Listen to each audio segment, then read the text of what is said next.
We're searching for those long-term trends.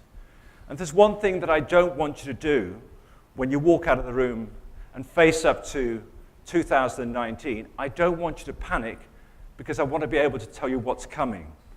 And it's very difficult for me to tell you what's going to come in the next 12 months, but I'm pretty secure in my views about what's going to happen over the next 20 to 30 years. Because there's some things underway that are very, very clear to us, but we don't really want to talk about it. So what are those things that we don't want to talk about? Well, we never want to talk about aging. Yeah, we want to stay the same age, 30, 35, for the rest of our lives. But it's a reality, and it's not just us individually, but clearly the world is facing the biggest aging we've seen in forever, right? We have never seen such a body of people, such as myself, baby boomers, moving through this this population structure, this bell that they keep talking about, in such vast numbers, creating such a burden for future generations, given the cost of healthcare and the cost of pension. We are facing one of the biggest gaps between the rich and the poor seen perhaps since Roman times.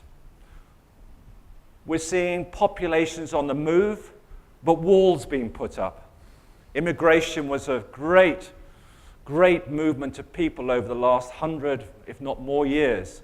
Yet more recently now, people want to go anti-immigrant.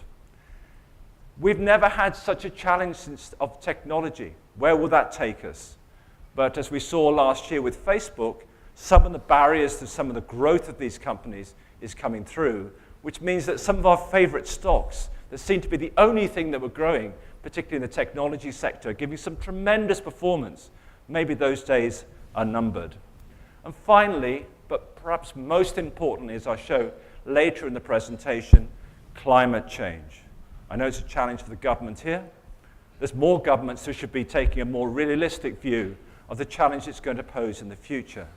And all of these are coming into our way of thinking about investments going forward and will have an impact even in the way in which we shape portfolios in 2019.